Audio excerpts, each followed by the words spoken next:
మీ మోకాల నొప్పులకు ఎటువంటి సర్జరీ లేకుండా ఎపియాన్ పెయిన్ క్లినిక్ అందిస్తున్న అత్యాధునిక చికిత్స. కోవిడ్ ప్రబలుతోందని వార్తలు వస్తున్నాయి. ఈ కరోనా వైరస్ల జాతి అనేది ఇప్పుడు పుట్టొచ్చింది కాదు, లక్షల ఏళ్ల నుంచి ఉంది.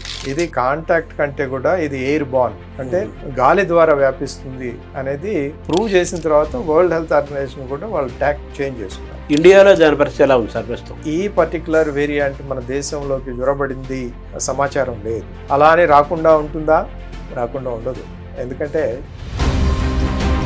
ప్రతిరోజు ఒకటో రెండో అడపా వస్తుంటే ఇప్పుడు కొన్ని వందల కేసులు నమోదవుతాయి. మన జరిగిన వ్యాక్సినేషన్ ఉపయోగపడదా దీన్ని అడ్డుకోవడానికి? ఒక వ్యాక్సిన్ ద్వారా వచ్చేటటువంటిది డిపెండింగ్ ఆన్ డిసీజ్, క్యాన్సర్ కానీ లేకపోతే ఇంకోటి బారిన పడి ఉన్నారు, ఇది తొందరగా అంటుకోవటానికి అవకాశం ఉంటుంది. తొందరగా పర్మనెంట్ వ్యాక్సిన్ మనం తయారు చేసుకోలేమా? పోలియో వైరస్ లాంటి వ్యాక్సినే మనం కరోనాకు కూడా తేగలమా? అంత ప్రభావవంతమైన, అంత ఈజీగా అడ్మినిస్ట్రేషన్ చేయగలిగేటటువంటిది, దీర్ఘకాలికమైనటువంటి ఇమ్యూనిటీ ఇవ్వగలిగేటటువంటిది మనం సాధించగలమా అంటే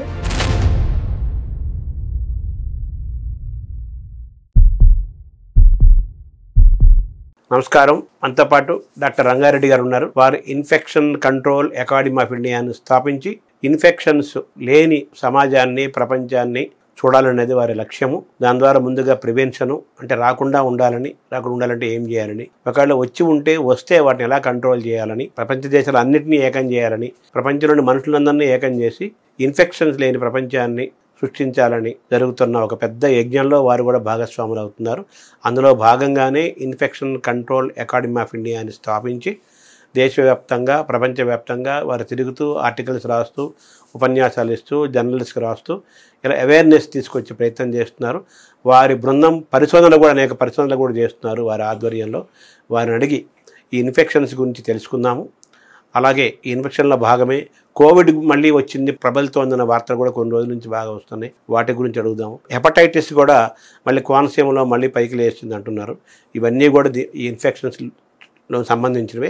డాక్టర్ గారి ద్వారా వీటి గురించి మనం తెలుసుకొని అప్రమత్తమయ్యే ప్రయత్నం చేద్దాం. నమస్కారం. నమస్కారం.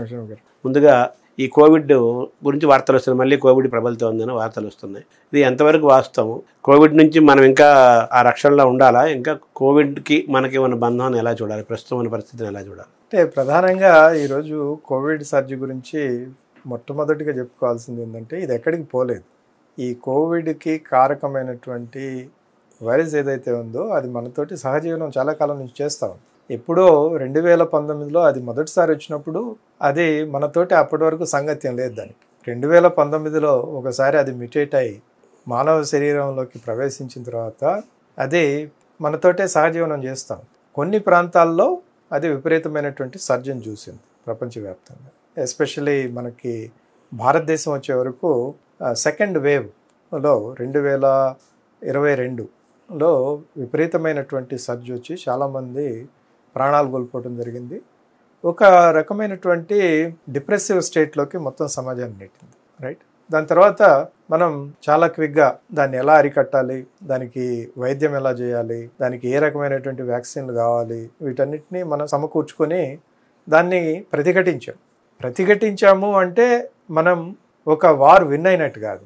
We have one only A battle. ఒక వేవ్ని, రెండో వేవ్ని, మూడో వేవ్ని మనం సమర్థంగా ఎదుర్కొని ప్రాణ నష్టాన్ని, ధన నష్టాన్ని లేకుండా సాధ్యమైనంత తక్కువగా ఉండేటట్టు చేసుకోగలిగాం. సో అలా అని ఇది ప్రపంచ మ్యాప్లోంచి సమస్య పోయిందా అంటే సమస్య పోలేదు, అది ఎప్పటికీ ఉంటుంది. కాబట్టి మన జాగ్రత్తలో ఎప్పటికీ మనం ఉండాలి. ఇప్పుడు ప్రధానంగా ఈరోజు వస్తున్నటువంటి న్యూస్ ఏంటంటే, హాంకాంగ్ అలాగే సింగపూర్ ఈ రెండు దేశాల్లో సర్జ్ మొదలైంది. అంటే సాధారణ స్థాయి కంటే ఎక్కువ కేసులు నమోదయ్యాయి. అలా అని అక్కడ ఏదో ఇప్పుడే బీభత్సం సృష్టించబడింది అనేటటువంటి వార్త కూడా కరెక్ట్ కాదు. ఇంతకుముందు ప్రతిరోజు ఒకటో రెండో అడపా వస్తుంటే ఇప్పుడు కొన్ని వందల కేసులు నమోదవుతున్నాయి. కాకపోతే దీనిలో మనకి ప్రధానంగా గుర్తుంచుకోవాల్సినటువంటి విషయం ఏంటంటే, మొన్నటి వరకు కూడా రకరకాల దేశాల్లో అక్కడక్కడ ఈ కేసులు ప్రబలుతూ ఉన్నాయి. రైట్. కాకపోతే ఆ సర్జ్కి, లోకల్ సర్జ్కి కారణమైనటువంటి ఏదైతే వేరియంట్స్ ఉన్నాయో ఆ వేరియంట్స్ ప్రమాదకరం కాకుండా ఉన్నాయి. దానివల్ల ప్రాణ నష్టం జరగలేదు. సాధారణమైనటువంటి సిమ్టమ్స్ తోటే, చాలా తేలికపాటి సిమ్టమ్స్ తోటే అక్కడ ఉండేటటువంటి ప్రజలు బయటపడ్డారు. కాకపోతే ఇప్పుడు సింగపూర్, హాంకాంగ్లో ఎందుకు మనం మాట్లాడుకుంటున్నామంటే ఇది దీని యొక్క ట్రాన్స్మిసిబిలిటీ, అంటే దీని యొక్క వ్యాప్తి చాలా వేగంగా ఉండటానికి అవకాశాలు ఉన్నాయి. అలాగే ఇంతకు ముందు ఉన్నటువంటి వేరియంట్స్ కంటే ఇది కొంత మనకి ప్రాణ నష్టానికి దారితీసేదానికి అవకాశాలు ఉన్నాయి అనేటటువంటి న్యూస్ వల్లనే ఈరోజు దీని గురించి కొంత మనం అధ్యయనం చేయాల్సి ఉంది. అలాగే మనం తగు చర్యలు తీసుకోవాల్సినటువంటి అవసరం. లక్కీలీ ఏంటంటే ప్రపంచవ్యాప్తంగా ఈరోజు మనకి మొదట్లో ప్రపంచం అంతా తడబడ్డా కానీ, ఇంక్లూడింగ్ ప్రపంచ ఆరోగ్య సంస్థ కూడా చాలా కాలం తడబడి ఈ వ్యాధి యొక్క వ్యాప్తి ఎలా జరుగుతుందనేది కాంక్రిటైజ్ చేయలేదు. అందువల్ల ఏం చెప్పారు, మీరు చేతులు శుభ్రంగా కడుక్కోండి, శానిటైజర్లు ఉపయోగించండి, దీని మీద ప్రధానమైనటువంటి దృష్టి పెట్టారు. అంటే వాళ్ళు అనుకుంది ఏంటంటే వ్యాప్తి అనేది సాధారణంగా కాంటాక్ట్ ద్వారా జరుగుతుంది అనేది. ఓన్లీ 23 వరకు వచ్చే వరకు అప్పటికే చాలా పెద్ద ఎత్తున శాస్త్రవేత్తలు దీని గురించి ఆల్రెడీ రాసి పరిశోధనలు చేసి, బాబు ఇది కాంటాక్ట్ కంటే కూడా ఇది ఎయిర్ బార్న్, అంటే గాలి ద్వారా వ్యాపిస్తుంది అనేది ప్రూవ్ చేసిన తర్వాత వరల్డ్ హెల్త్ ఆర్గనైజేషన్ కూడా వాళ్ళు ట్యాక్ చేంజ్ చేసుకున్నారు, వాళ్ళు చెప్పేటటువంటి విధానం చేంజ్ చేసుకున్నారు. కాబట్టి ఇప్పుడు ఏంటంటే మనకి ఈ మైక్రో ఆర్గానిజం గురించి ఎన్కోవ్, రైట్, దీని గురించి నావెల్ కరోనా వైరస్ ఏదైతే దీనికి ప్రధానమైనటువంటి కారకమైనటువంటి సూక్ష్మజీవి ఉందో దీని గురించి మనకి పూర్తిగా దాని జన్మపత్రి అంటాం కదా, జన్మపత్రి లాగా దాని గురించి మనకు అన్నీ తెలుసు. ఇప్పుడు ఒక భయం ఆల్వేస్ ఏంటంటే ఈ కరోనా వైరస్ల జాతి అనేది ఇప్పుడు పుట్టొచ్చింది కాదు, లక్షల ఏళ్ల నుంచి ఉంది. అది సడన్గా ఇలా రూపాంతరం చెందింది, మళ్ళీ దీని నుంచి ఇంకేదైనా కొత్త రూపం సంతరించుకొని అది మనల్ని మళ్ళీ ఇంకొక ప్రమాదంలోకి ఏమైనా నెడుతుందా అనేది ఎప్పటికీ మన మనసులో చిరస్థాయిగా ఒక క్వశ్చన్ మార్క్ నిలిచిపోతుంటుంది. కాబట్టి దీని గురించి ఎప్పటికప్పుడు సర్వేలెన్స్ చేసుకోవాలి. ఎప్పటికప్పుడు ఈవెన్ 1 కేసు 2 కేసులు అడపదడప వచ్చినా కానీ దాన్ని పూర్తిగా జెనోమిక్ సీక్వెన్సింగ్ చేసి, అలాగే ఏదైతే టెస్ట్లు ఉన్నాయో అవన్నీ చేసి ఎప్పటికప్పుడు దాని గురించి అప్రమత్తంగా ఉండాలి అనేది నా సందేశం. ఇండియాలో దాని పరిస్థితి ఎలా ఉంది సార్ ప్రస్తుతానికైతే మనకి ఇప్పటి వరకు కేంద్ర ప్రభుత్వం కానీ లేకపోతే రాష్ట్ర ప్రభుత్వాల నుంచి కానీ మనకి ఈ పర్టికులర్ వేరియంట్ మన దేశంలోకి జ్వరబడింది అనేది ఇంతవరకు అయితే మనకి సమాచారం లేదు. అలా అని రాకుండా ఉంటుందా? రాకుండా ఉండదు. ఎందుకంటే ప్రపంచంలో ఇందాక మనం తమాషగా అనుకున్నట్టు మానవులకి బోర్డర్లు, వీసాలు, పాస్పోర్ట్లు ఉన్నాయి, కానీ ఈ సూక్ష్మజీవులకి వాళ్ళకి బోర్డర్స్ కానీ లేకపోతే పాస్పోర్ట్లు, వీసాలు ఏం లేవు. అవి ఒక ప్రాంతం నుంచి ఇంకొక ప్రాంతానికి సునాయాసంగా మన ద్వారానే వ్యాపిస్తాయి. ఎందుకంటే ఇప్పుడు ఈ వైరస్లు ఏదైతే ఉంటాయో అవి వాటంతట అవి జీవించలేవు. ఒక మానవ హోస్ట్ లేకపోతే ఇంకొక యానిమల్ హోస్ట్ కావాలి. ఆ హోస్ట్ ఉంటేనే వాటి జీవనం ఉంటుంది, వాటి మనుగడ ఉంటుంది. కాబట్టి ఏది వ్యాప్తి జరిగినా కానీ అది మన ద్వారానే జరగాలి. కాబట్టి ఇప్పుడు ఎక్కడైతే ఈ దేశాల్లో ఈ వ్యాధి ప్రబలుతూ ఉందో ఆ దేశాల నుంచి ఎవరైతే మనుషులు వస్తున్నారో వాళ్ళ గురించి కొంత నిఘా పెట్టాల్సినటువంటి అవసరం ఉంటుంది.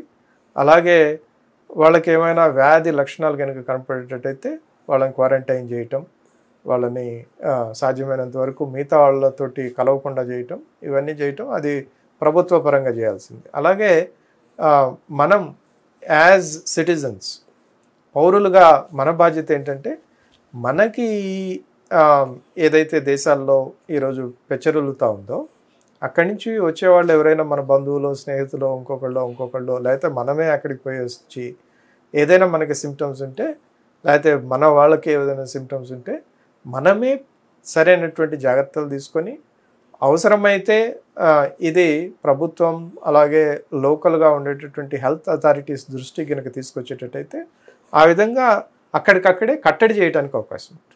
అది మొత్తం సమాజంలో ప్రబలకుండా. ఇప్పుడు మనకు వ్యాక్సినేషన్ జరిగింది, చాలా రకాల డోసులు వేసుకున్నాం మనము.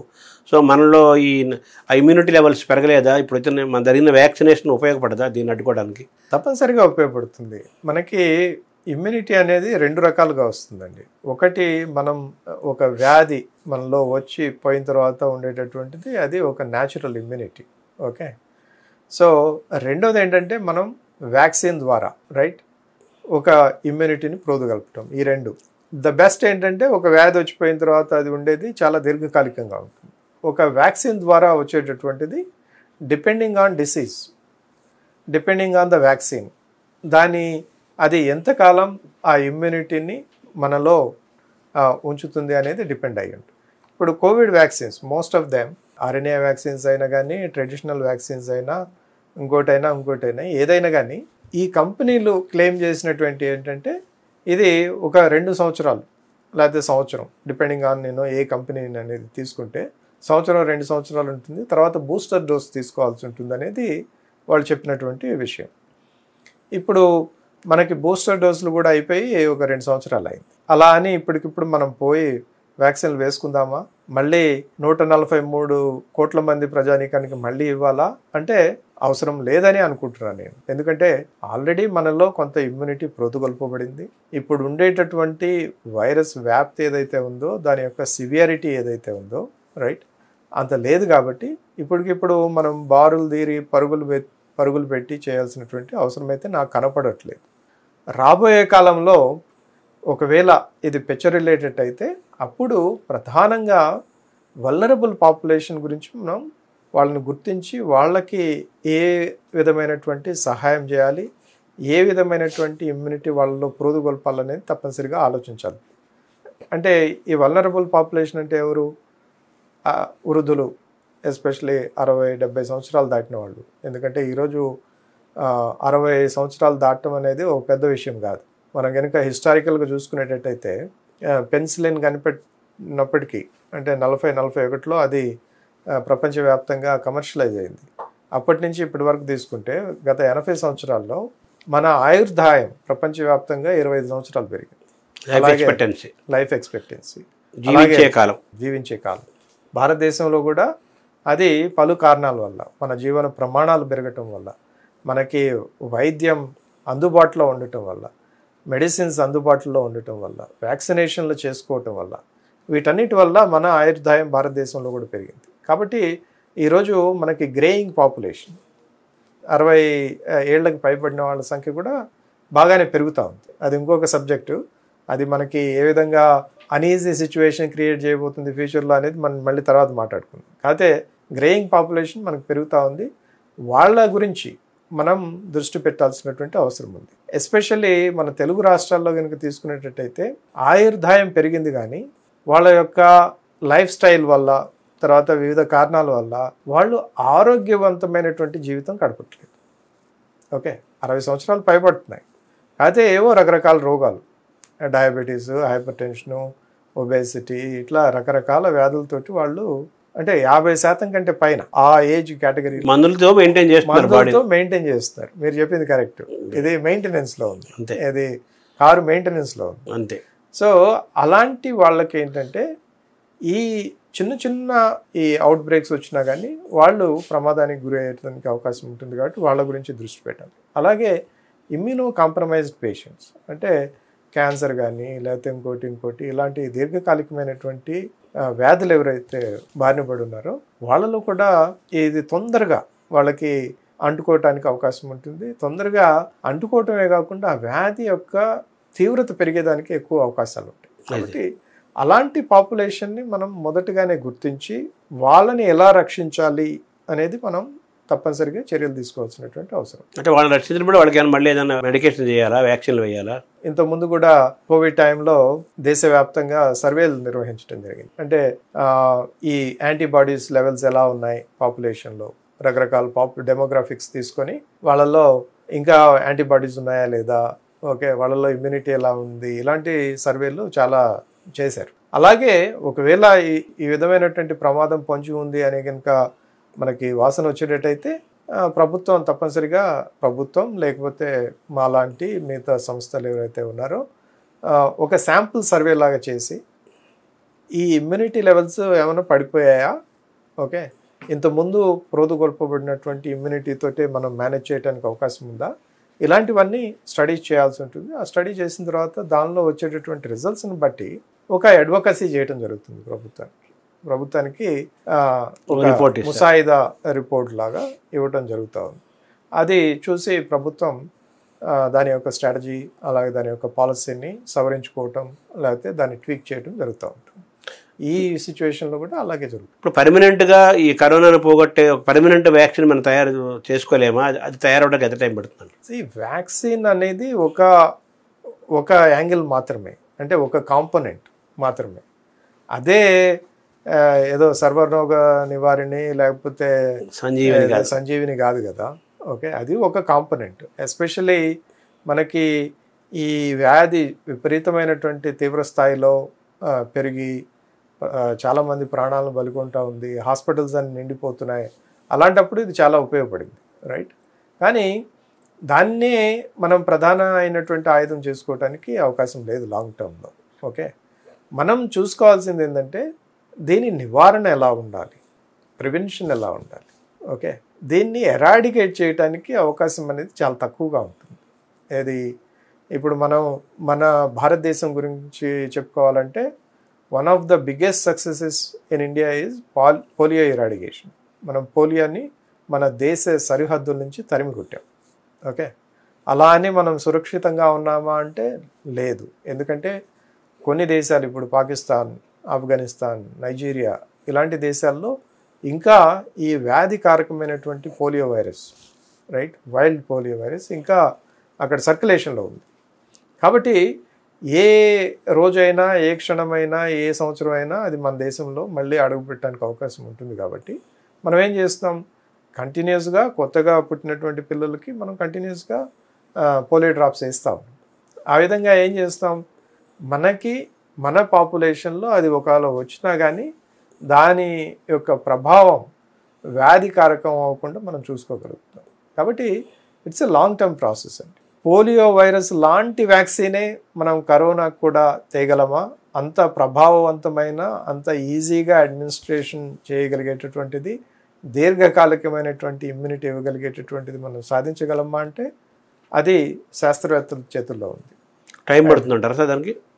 అంటే మీకు తెలియంది ఏముంది, ఇట్ ఈజ్ ఆల్ మనం మానవులుగా మనం ఎప్పుడైతే ఫైర్ వస్తుందో అప్పుడే మనం పరిగెత్తాం, రైట్?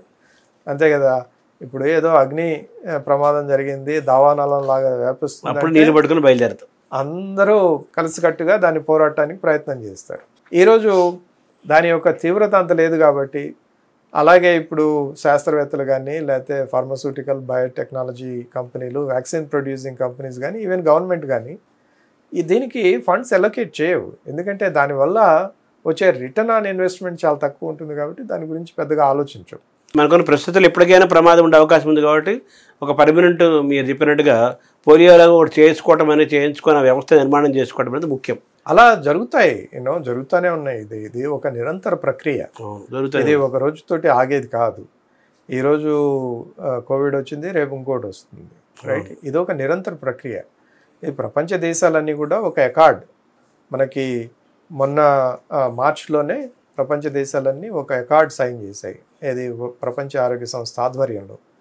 ఈ ప్రపంచ దేశాలన్నీ కంకణం కట్టుకొని చెప్పింది ఏంటంటే, మనకి pandemic prevention, preparedness and response అనేటటువంటి ఒక అకార్డ్ని మనం సైన్ చేయాలని చెప్పి చాలా తర్జన భర్జనలు పడి ఆల్మోస్ట్ 3 సంవత్సరాలు రకరకాల గొడవలు, రకరకాల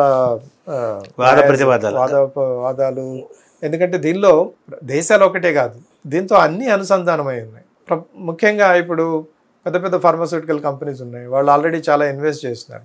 ఓకే, మీరు ఏదైనా మీ దేశంలో ఒక ప్రమాదం వచ్చింది అని మా ఇంటలెక్చువల్ ప్రాపర్టీ అంటే మా పేటెంట్ని వాటిని రద్దు చేసేటట్టయితే మాకు నష్టం జరుగుతుంది కదా అనేది కూడా ఒక వాదన తెరపైకి వచ్చింది. వాటన్నిటిని అధిగమించుకొని ఈరోజు పాండమిక్ అకార్డ్ని తయారు చేసుకోవడం జరిగింది. ఇది ఏదైతే మనం కోవిడ్ టైంలో తడబాట్లు ఉన్నాయో వాటిని సవరించడానికి ఈ అకార్డ్ వచ్చింది. ఈ అకార్డ్ వల్ల ఏమవుతుంది, పరస్పరమైన సహకారం, అలాగే ఇన్ఫర్మేషన్ ఒకటే కాకుండా ఈ శాంపుల్స్ ఒకళ్ళు ఇచ్చుకొని, ఓకే మా దేశంలో ఇది వచ్చింది చూడండి ఒకసారి, మీ దేశంలో ఏమైనా వస్తుందా, ఇలా పరస్పరంగా సైంటిస్టులు కానీ దేశం కానీ అలాగే కంపెనీస్ కానీ మాలాంటి సివిల్ సొసైటీ ఆర్గనైజేషన్స్ కానీ అందరూ కూడా సంయుక్తంగా పోరాడాల్సిన సమయం వచ్చినప్పుడు ఒక ట్రాన్స్పరెంట్ ఎక్స్చేంజ్ ఆఫ్ ఇన్ఫర్మేషన్ అది ఒక ప్రధానమైనటువంటి ఇది. రెండోది, మీకు గుర్తుండున్నట్టయితే ఈ కోవిడ్ తీవ్రమైనటువంటి స్థాయిలో ఉన్నప్పుడు ఫైజరు అలాగే మిగతా పెద్ద కంపెనీలు ఏవైతే ఈ కోవిడ్ వ్యాక్సిన్ తెచ్చాయో అది ప్రపంచ దేశాల మీద వాటి యొక్క ఆధిపత్యాన్ని ప్రదర్శించడానికి ట్రై చేశాయి. అలాగే అక్కడ ఉండేటటువంటి లిమిటెడ్ అవైలబిలిటీ ఆఫ్ వ్యాక్సిన్స్ పెద్ద పెద్ద దేశాలు, సంపన్న దేశాలకు అలొకేట్ చేశాయి. అంటే ఎవరి దగ్గర డబ్బులు ఉంటే వాడికే, డబ్బున్న దేశాలకి డబ్బుంటే జీవితం ఉంది, లేకపోతే జీవితం లేదు. అంటే ఒక ఈక్విటీ అనేది దెబ్బతింది. అంటే డబ్బు లేనివాడు వాడి చావు వాడు చావాల్సిందే అన్నట్టు ఒక రకమైనటువంటి పరిస్థితి సృష్టించబడింది. ఇండియా ఆ విధంగా చూసుకునేటట్టయితే మనం సెల్ఫ్ సఫిషియెంట్గా ఉన్నాం కాబట్టి దీన్ని కేర్ చేయకుండా మన సార్వభౌమత్వాన్ని ఈ కంపెనీలకి తాకట్టు పెట్టకుండా రైట్ మనం దీని గురించి బయటపడటం జరిగింది. అదే ఇప్పుడు మీరు సౌత్ ఆఫ్రికా, బ్రెజిల్ లాంటి దేశాలు తీసుకున్నట్టయితే వాళ్ళు ఫైజర్కి రాసిచ్చారు, ఒకవేళ మీ వ్యాక్సిన్ వల్ల ఏమైనా మా దేశంలో ప్రజలకు ఏదైనా హాని జరిగితే దానికి మీ బాధ్యత లేదు అని. అలాంటిది మనం రాయించుకొని ఇచ్చారు. అంటే రేపు ఒకవేళ ఏమైనా జరిగితే ఆ కేసులన్నీ మా మీద పడితే మాకు ఎంతో భారీ నష్టం జరుగుతుంది కదా అనేటటువంటి ఒక ఆలోచనతో అట్లా చేశారు. కండిషన్లు పెట్టారు, కంపెనీలు పెట్టాయి. మన భారతదేశం ఆ టైంలో చాలా దృఢంగా నిలబడింది. మేము కూడా చాలాసార్లు దాని గురించి హెచ్చరించాం, ఇది ఈ విధమైనటువంటి పొరపాటు చేయకూడదు అని. రైట్. సో అది పొరపాటు చేయలేదు. భారతదేశం చాలా దృఢంగా నిలబడి ఆ కంపెనీలు అడుగుతున్నటువంటి ఒప్పంద పత్రాలు ఉన్నాయి అది ఇవ్వకుండా మంచి పని చేశారు, మనం బయటపడ్డాం. సో మొత్తం మీద ఈ కోవిడ్ లాంటివి మొదలకుండా పెరగకుండా వచ్చినా కానీ, అంతకంటే ప్రమాదకరమైన వచ్చినా కానీ మనం తట్టుకొని నిలబడటానికి తగ్గట్టుగా మనం అందరం కలిసి ప్రపంచ దేశాలను కలిసి మనం దాని మీద పోరాటం చేయాలి, సిద్ధం అవ్వాలి, ఆల్టర్నేటివ్ మెథడ్స్ కనుక్కోవాలని మన జరిగిన సమావేశంలో నిర్ణయాలు తీసుకుని ఆ వర్క్ జరుగుతుంది. అంతే కదా. థ్యాంక్ యూ డాక్టర్ గారు. నమస్కారం.